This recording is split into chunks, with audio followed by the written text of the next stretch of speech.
O NCC é a base, né, curricular que trabalha as habilidades e competências, né, buscando os objetivos do conhecimento para os alunos do ensino médio, né, especificamente, né. Essa base curricular, ele vai trabalhar com, que aqui no estado do Rio Grande do Sul chamaram de trilhas, né, do ensino médio, que é o que eles chamam de novo ensino médio, depois as suas ramificações dentro dessas trilhas. A gente tem que fazer uma análise de qual escola a gente está falando, porque as instituições, elas são extremamente inerentes à sua condição. Uma realidade de uma escola privada é diferente de uma realidade de uma escola pública. Uma escola de periferia é diferente de uma escola de centro, de certa forma. Então, a função social da escola, ela é, né, a lei diz isso, a gente sabe disso, é escolarizar, ainda mais na nossa área de história, criar cidadãos críticos, né, e considerando a LDB aptos ao mundo do trabalho. Então, a escola ela é uma instituição de retroalimentação daquilo que deseja a sociedade, as gerações anteriores. O que eu vejo sobre isso? Os alunos do ensino médio, eles não têm consciência de classe, eles não conseguem se perceber nesse mundo como sujeitos que serão futuros trabalhadores, né? Mão de obra aí para o mercado. Eu vejo bastante alienação desses jovens, eles não conseguem pensar o processo histórico e eles não se sentem inseridos nesse processo histórico. Como eu digo para eles, não adianta nada eu trazer conhecimento e vocês não quererem ouvir, não quererem entender, não quererem aprender, porque o ser humano aprende quando quer, né? E a gente observa que muitas vezes as pessoas elas não entendem por que desse conhecimento e para que vai servir, por quê, né? Então eles acabam muitas vezes não entendendo e se fechando. Você vai pegar a disciplina de história, é 2 vezes na semana, de 40 minutos, 45 minutos, extrapolando 50. Como é que 50 minutos, ou melhor, 1h40, na semana, vai competir com as 10 horas de celular, vai competir com as 12 horas de videogame, vai competir com as 5 horas de futebol, vai competir com todas essas instituições que nos dão de lavada, nos ganham de lavada. Atualmente, assim, eles são muito midiáticos, é o TikTok, é o Quai, essas mídias, né, esses vídeos de 1 minuto, e eles acham que aprendem em 1 minuto, né, e a tua aula, assim, fica um pouco desvalorizada. Infelizmente, tu não consegue atingir todos, eles não conseguem pensar. É bem difícil. Eles ficam estanques com base no celular e são poucos os que conseguem até entender. E muitas vezes estão com o celular na mão e aí eu peço para guardar e aí aquela novela, guarda o celular, larga o celular. Mas eu tô falando na minha aula não é para falar e aí tu acaba que te aborrecendo porque tu vem tão feliz para tratar o teu conteúdo, passar o que tu sabes, o teu conhecimento. Porque eu digo para eles, gente, não tem preço conhecimento particular de cada um de vocês. Isso não tem preço. É o que vai levar vocês mais adiante. É frustrante às vezes, a gente assim, ó, eu tenho 20 anos de caminhada, assim, fica frustrado em relação a isso, né? É uma falta de compromisso total, assim, dos jovens. Até nós conversávamos, eu e meus colegas, o mundo ele vai colapsar. Porque é tanta falta de responsabilidade, tanta falta de vontade. O que vai acontecer no futuro? O que será de nós no futuro? Quais profissionais seremos no futuro? Que a gente tem uma tendência, por ser professor ou trabalhar com isso, de achar que a escola é a panaceia de todos os problemas. A gente cria esse sistema heróico de que a gente vai resolver os problemas do mundo. Isso é de uma incoerência e incongruência sem precedência. Porque a gente esquece que existem outros fatores institucionalizantes que nos torna ínfimo dentro dessa estrutura. Tu tem que ter a dúvida, né? Saber duvidar daquilo que estão dizendo. Peraí, isso é verdade ou não? Até que ponto isso é verdade? Pelo menos é te auto-questionar naquilo que tu tá lendo. Eles leem, chega no final do texto, o que tu entendeu? Aí, não sei o que eu entendi. E aí eles não entendem aquilo. Até porque se tu passar de 5 linhas, aí mesmo que eles não entendem. Por isso que a gente consegue entender por que a rede social ela capta muita juventude. Porque ela é direta, é uma mensagem direta. Ela não vai passar ali de 3 linhas. Né? Vamos dizer assim. Então por isso que o vídeo ela perpassa muito, a imagem ela perpassa mais do que um texto. Botar um texto ali de 50 linhas, ninguém vai ler. Se tu botar um texto de 3 linhas, as pessoas vão ler. Agora se tu botar de 10 linhas ali, já não vai, é todo mundo que vai ler. E aí, às vezes tu dá um texto de 4, 5 linhas, eles não conseguem. Próprio professor, não tem nada escrito aqui. E tem muita coisa. Aqueles que têm um pouquinho a mais de inteligência e de interesse vão se destacar no mercado de trabalho e na vida. É assim. E aí a gente segue aquela lógica da alienação, né? O povo como se fosse um gado, alienado ali só, vendo ali o que é fornecido, o que é, né, pelo sistema, é triste, mas é uma constatação que a gente faz, né? Enquanto professor de história e sujeito que está no mundo, né? Não só com o mundo, observador. Em algumas condições, a escola privada, e depende também de qual escola privada, né? A escola privada vai fazer um processo de filtragem de quem vai poder, no futuro, e não tão distante assim, exercer os cargos que são melhores remunerados, por exemplo. A gente que está dentro agora do divisor de águas. Infelizmente, eles querem que a população estude escola pública, né? Vão diminuir, eles vão tolher de todas as formas que eles puderem conhecimento dessa população para ser o quê? Trabalhador braçal. E os alunos, estudantes das escolas privadas serem os administradores, os capatazes, aqueles que vão mandar e os outros vão obedecer. O meu aluno da escola privada, ele parece que já tem alinhado o futuro dele já está ali. O da escola pública parece que não. Parece que, e não é demérito, fora isso, não é demérito, mas parece que se ao fechar 18 anos ou 16, ele já começar como um jovem aprendiz, ele já ganhou na vida. Ele já está ganhando o mesmo salário do pai, não seja demérito, não é isso? Mas parece que essa é a grande telos, parece que esse é o ultimato ratio, como dizem os latinos, a razão final dele de existir. Parece que é isso. Então, a projeção, o prospecto de um aluno de escola privada é muito diferente. Eu não tenho alunos da escola privada que vão dizer que vão fazer história e licenciatura.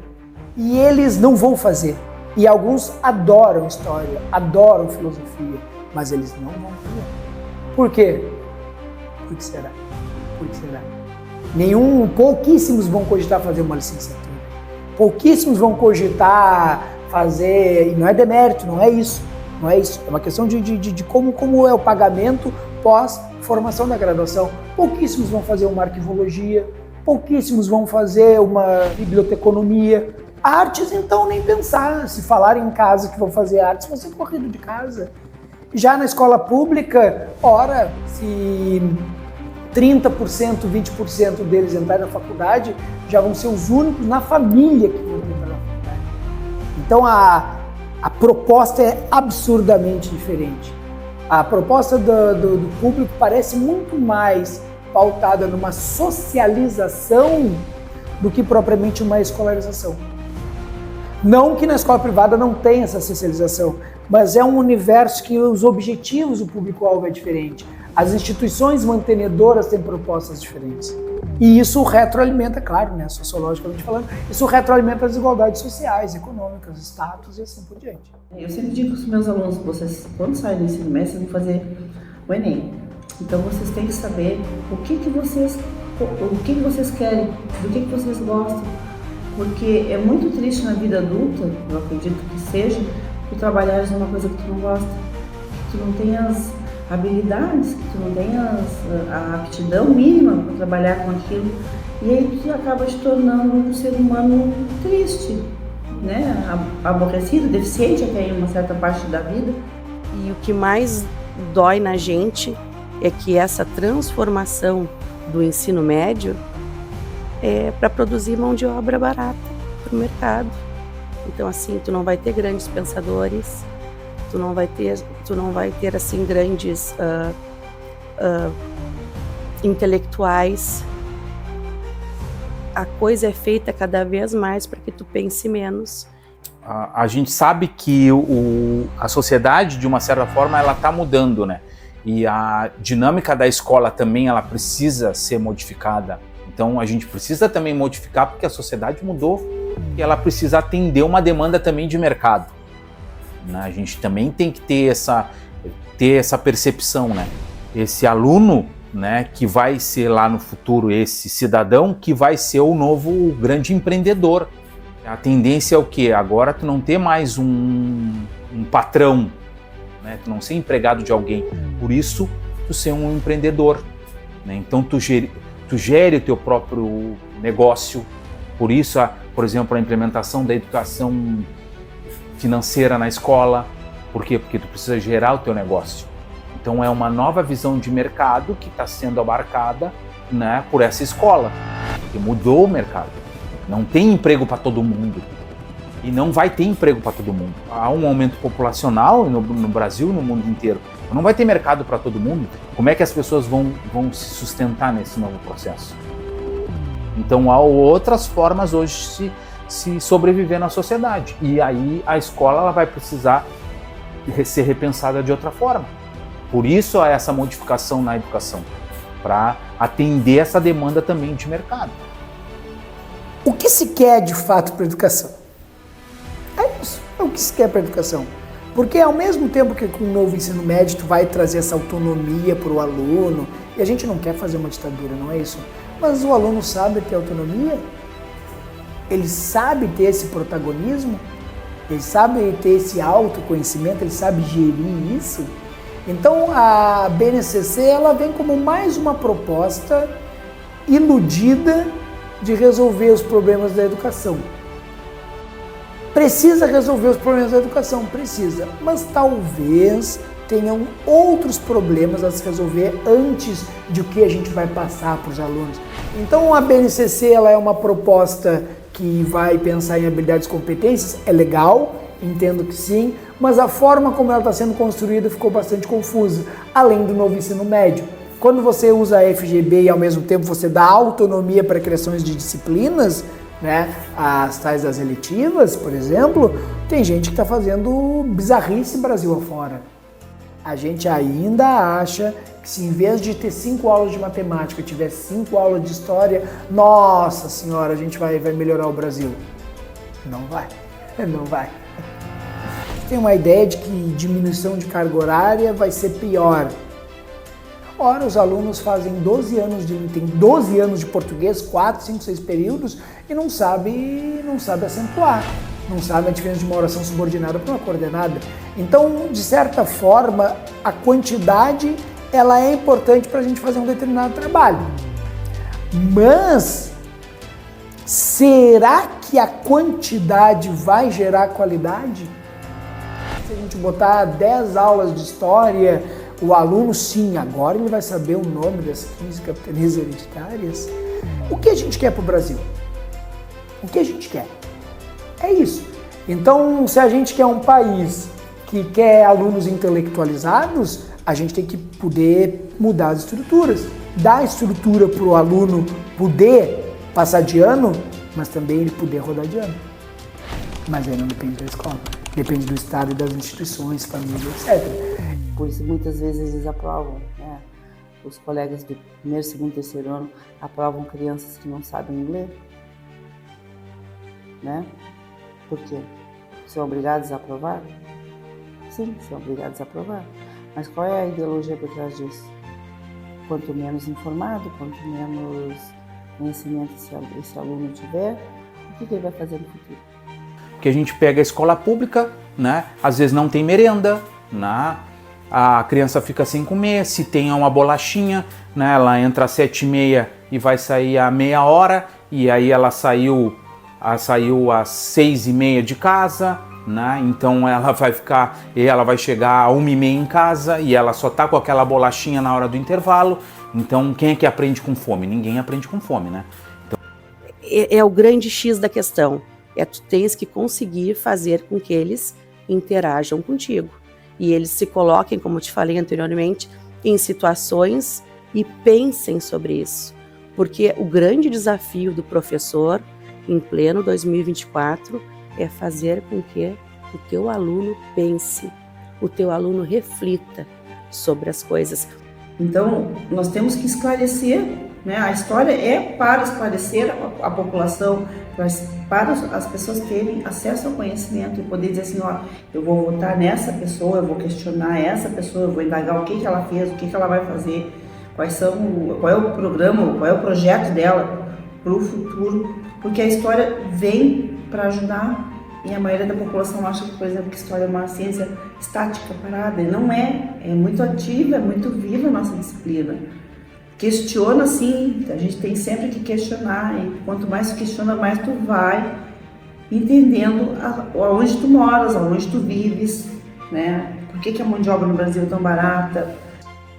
A questão não é o que é como os agentes envolvidos vão interagir. Essa é a grande questão.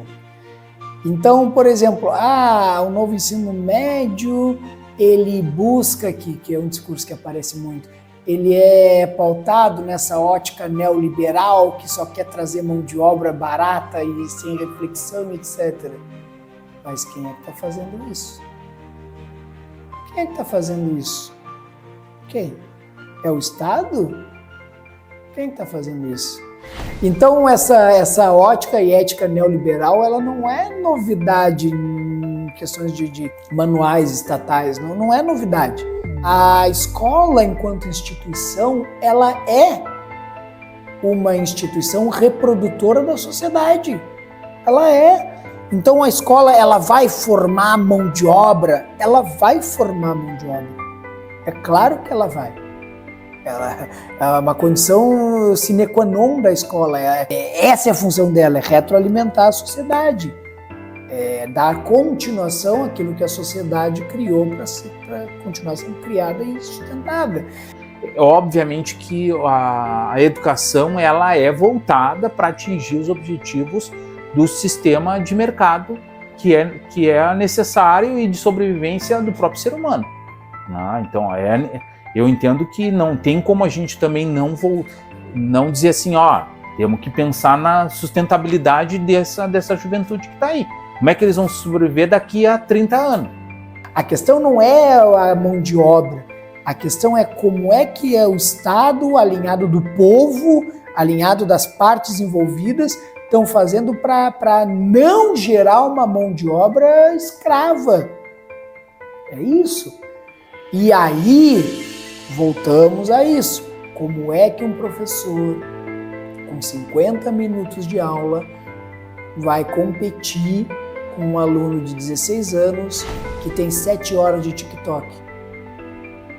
Eu tento falar que é importante eles estudarem comigo para não serem explorados. Eu até falo uma frase, os alunos riem, né? Meu velho, a vida vai te patrolar. Aqui eu tô te orientando, aqui eu tô conversando, mas a vida real, ela vai te patrolar, velho. O teu empregador vai te debulhar, ele não quer saber. Então, não deixa, desenvolve aqui. Se tu não instigar esse aluno a pensar, a refletir, a se inserir no processo histórico, se tu não mobiliza esse aluno, ele não vai conseguir fazer as conjecturas e a análise correta do processo histórico. Nós, assim, é uma utopia dizer que a gente consegue atingir a todos. Numa turma ali de 40, um universo de 4, 5, que tu consiga mobilizar e consiga fazer com que esse aluno se sinta pertencente ao processo histórico e consiga refletir sobre o mesmo, é um grande ganho. Eu não sei se ele vem sendo marginalizado ou nós, professores de história, marginalizamos o ensino de história. Muitas vezes eu acho que a gente acaba não valorizando a própria disciplina, a nossa disciplina enquanto algo importante para a sociedade. Né? Nós começamos a colocar em segundo plano. Né? Nós não fazemos essa... Por mais, mas a minha carga horária é baixa, eu não consigo produzir alguma coisa boa, né? Diferente da matemática, porque é 5 aulas. Então eu tenho que produzir uma coisa boa no tempo que eu tenho. A gente tem que entender que história não é neutra, né? O próprio Karnal fala, a história é neutra só sabão e olhe lá, né? Não existe neutralidade na história. Então, se eu quiser que ele aprenda o que eu estou falando, nossa, então ele não aprendeu nada. Ele está reproduzindo o que eu estou falando, é um papagaio.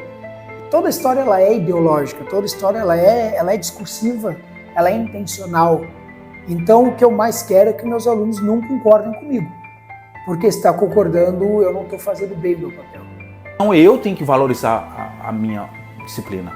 Eu tenho que ter esse grau de importância. Então, às vezes eu acho que não é, muitas vezes, que a história fique, mas nós, profissionais, muitas vezes deixamos para não estar se incomodando, muitas vezes ou com a própria escola, porque a escola também acha que fica um papel secundário, né, a ciências humanas, vamos dizer assim. O que a gente está fazendo com isso? O que a gente está fazendo com isso? Mas aí entra outras análises que são mais delicadas e partiria para outras justificativas. Por exemplo, te lembra lá daquela aula de história do 7ª série? A professora mandava tu copiar da página 10 a 12 em vez de dar aula? A culpa é de quem?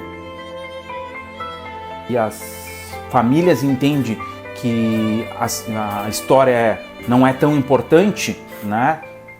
E aí a gente acaba deixando também, para não me incomodar, eu faço uma atividadezinha, eu faço um trabalhinho ali mais simples, com consulta, para não me incomodar com a família ou com o próprio aluno, e aí é mais fácil eu aprovar todo mundo, né, do que ter um nível de exigência maior. Não estou dizendo que também o próprio sistema não faça com que isso aconteça, mas nós também acabamos deixando que isso aconteça, nós não valorizamos esse processo. Então, talvez sim, perdemos espaço. Talvez sim. E perdemos espaço muito disso por causa de nós mesmos. Eu me lembro de professores que não davam aula. Eu lembro nome e sobrenome de professores que não davam aula de história. Então, a pergunta é, a gente está tendo críticos sobre o ensino médio ou cúmplices? A educação hoje em dia, quem é responsável por ela, entende que o professor ele tem que estar dentro da sala de aula para a produção de conhecimento. Tá? Então só se entende assim, dessa forma. Então como é que tu vai conseguir integrar as áreas se tu não consegue reunir os professores? Então não é algo assim que, eu vou lá e produzo e o conhecimento vai brotar. Por isso que a escrita é muito mais difícil, a produção de conhecimento é mais difícil, porque às vezes tu precisa de mais tempo para que a coisa aconteça. Então, às vezes, quando tu não está fazendo nada, é que o conhecimento brota. Né? Então, tu precisa de tempo. E enquanto a gente vive numa sociedade que a gente é extremamente capitalista, né? Que é baseado no capital, né? E aí a educação muitas vezes entra em choque, né? Nesse sentido. E aí a gente vê governos não acreditando nesse tipo de projeto. Né? Mas a gente sabe que as sociedades mais evoluídas, né, elas investem na educação porque elas sabem que lá na frente é que vai dar isso. Vai demorar muito tempo para colher isso. Né? Então, por quê? Porque tu precisa de um processo de formação mais contínuo. Claro, a intenção dos que estão no poder é não ter o questionamento, e quem faz esse questionamento, de certa forma, é a gente. A gente tem que saber qual é o público-alvo que está falando. A gente tem que fazer uma distinção do que a gente acredita e o que a gente tem que trazer numa discussão, numa conversa, né? Você não pode chegar lá, você está dando aula lá em Joinville, você vai chegar lá já dizendo que o Bolsonaro é um imbecil. Você não pode fazer isso. Ou você vai chegar lá no Nordeste e vai dizer que o Lula é um imbecil. Você não pode fazer isso. Você tem que tentar criar mecanismos de convencimento para aquele grupo que talvez aquele amor cego e idólatra não seja o ideal. Então eu acho que essa marginalização ela é muito mais uma marginalização sobre conhecimento do que história. É que a nossa ciência, a gente já levanta essa bandeira de militante. E o que acaba fazendo que gera uma maior perseguição. Só que o problema, de certa forma não estou dizendo que não, de certa forma mas acredito que dependendo da forma como a pessoa se manifesta, provavelmente tenha sido perseguida. Mas talvez ela tenha sido perseguida não por ser professor de história, mas por tentar implementar uma ideologia de tal forma que essa ideologia entre em embate com aquelas outras instituições que socializaram o menino. Peraí, vamos entender como é que ele construiu essa história. Entendeu? Então, nesse sentido, qual a primeira coisa que a gente vai fazer? Vou para as redes sociais dizer que estou sendo marginalizado.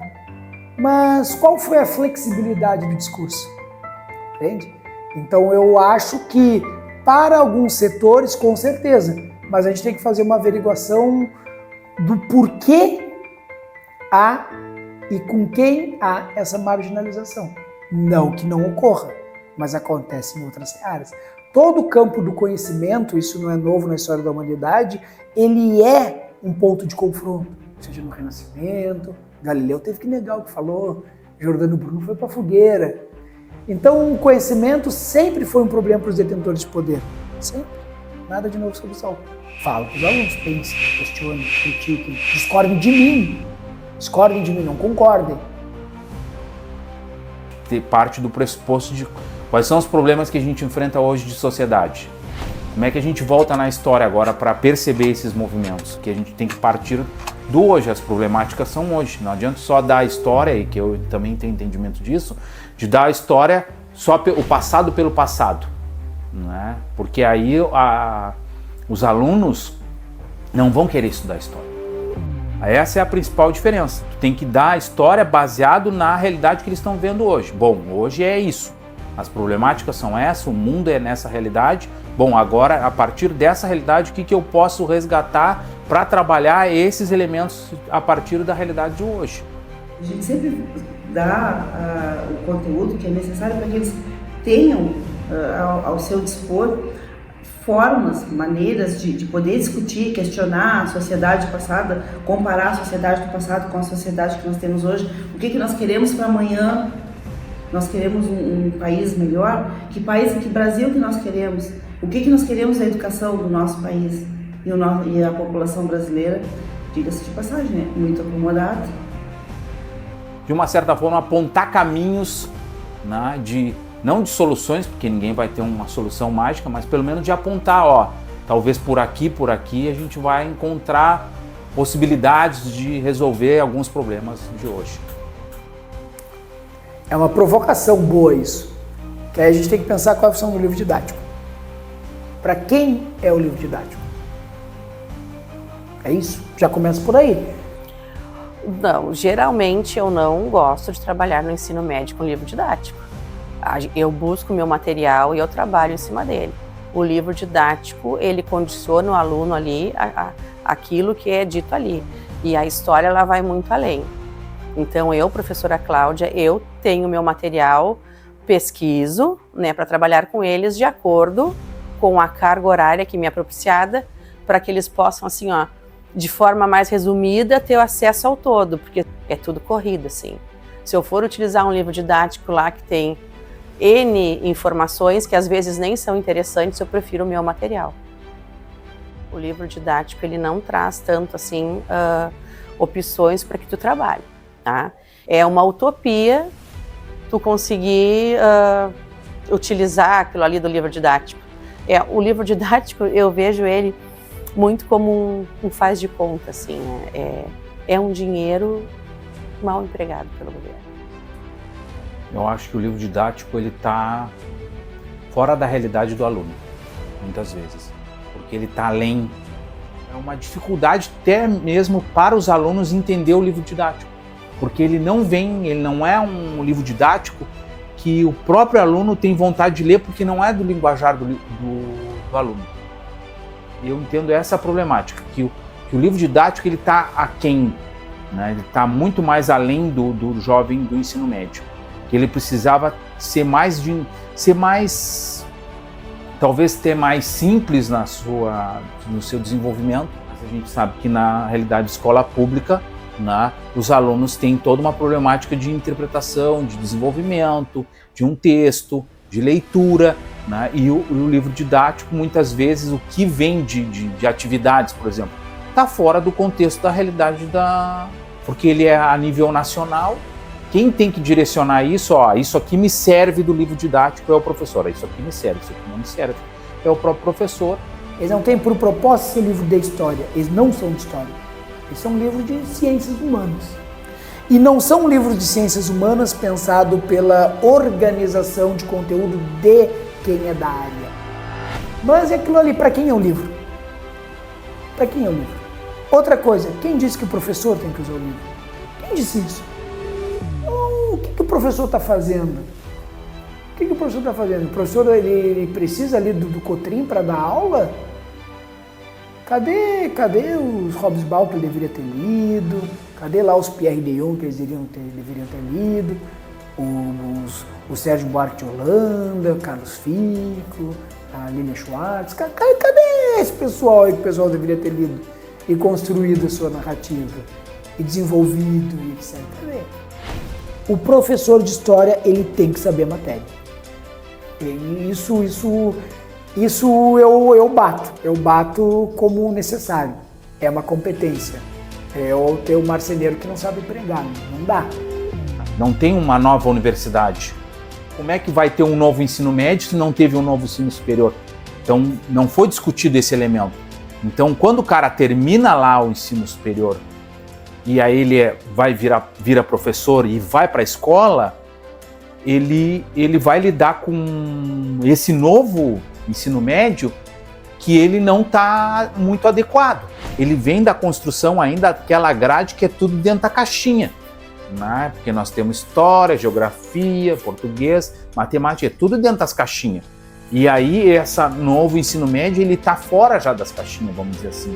Ele não é tão... Porque o professor de matemática, ele vai dar resolução de problemas. O professor de português, ele dá redação, ele dá literatura, ele dá outras... O professor de história, ele trabalha com empreendedorismo, ele trabalha com direitos humanos, ele não vai dar aula só de história. Ele vai abarcar as ciências humanas, porque ele pode dar aula de sociologia, ele pode dar aula de filosofia, ele pode dar aula de história, ele pode dar aula de geografia, ele pode dar empreendedorismo, ele pode dar aula de direitos humanos e cidadania. Então, ele vai ter ele vai trabalhar com outros temas além especificamente só da história. Vocês têm que ter a capacidade de refletir sobre isso, de questionar, de entender a sua condição no momento da sua interpretação, de ser razoável na interpretação. Então, as minhas propostas enquanto convencedor que estudar um pouco é importante no campo da história, é que eles saibam, de fato, ser cidadãos críticos, de, enfim, pensar por si. Olha, quem dera que todos pudessem voltar à escola e conseguir fazer essas conjecturas, esse raciocínio lógico. O que a gente vê hoje é uma sociedade muito inerte ao que se acontece, não são atuantes no processo histórico. Parece que o que vem é indiferente, não se vê esse interesse com o outro, o bem-estar do outro. A gente vive um momento histórico de uma sociedade muito egoísta, né?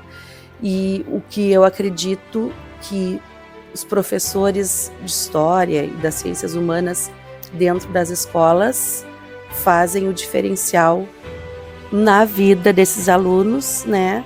Mas a gente não consegue atingir assim uma grande parte da sociedade. Que eles tivessem pelo menos a percepção, né, que a história deles não é linear e que ela é cíclica. E muitas vezes as escolhas que a gente faz têm relação com o passado da nossa vida ou com o passado histórico da nossa vida familiar. Tem alguma ligação, por mínimo que tenha, nunca a gente foge àquilo. Só que às vezes a gente não consegue fazer essas ligações. É isso que a gente quer. É isso que eu quero para meus alunos, meus estudantes, né? que eles façam, porque eles têm um futuro melhor. Então, de que forma tu vai ter? Fazendo com que eles se utilizem, né, do conhecimento que a gente dá para eles terem uma vida melhor. Eu digo para eles, eu sou prova disso. Eu sou filha de estivador e de uma dona de casa. Vocês acham que foi fácil para chegar aqui? Eu digo para eles. Vocês acham que foi fácil? Com 2 filhos de pendurado? Não foi. Então, nós temos que lutar. Se a gente quer alguma coisa na vida, a gente tem que lutar. E a arma que nós temos é o conhecimento. Hoje em dia eles não percebem essa construção. Por quê? Porque a gente vive muito no imediatismo, né? A sociedade é muito imediatista, os jovens são mais imediatistas, eles querem resolver o problema de hoje. Então eles não conseguem ver, bom, se eu tenho um problema hoje, como é que foi resolvido esse problema no passado? Como é que experiências tiveram parecidas no passado e como é que se resolveu? Eles não conseguem fazer essa ligação. Então a gente tem essa problemática hoje, por exemplo, no ensino de história. Fazer essa interpretação, né? Que é a grande base hoje na sociedade, é a questão de interpretação, né? Que está relacionado ao português, que está relacionado à matemática, né? E eu acho que é para tudo, né? Então eles querem abreviar as situações, né? Então ter um contexto histórico, fazer ligações com isso, né? Reflexões com isso, hoje em dia está cada vez mais difícil. A gente sabe que eles vão necessitar, eles necessitam do conhecimento. E só não bebe no conhecimento quem não quer. Só quem não quer. Eu acredito que a gente consegue fazer alguma diferença. A gente consegue convidá-los a pensar de outra forma que eles não pensariam se não fôssemos nós os convidando. Isso eu acredito. Contudo, achar que se eu botar 70 aulas de história na semana vai resolver, gente, pega ali os estudos da PISA, provas SAERS e SAEB, né, que são provas de qualificação dos alunos. A nível global, a gente sempre é o 86º, o 89º. E as provas só são matemática e português. Só são matemáticas e linguagens e gramática. Peraí, são as matérias que mais tem? Vamos aumentar a história para quê?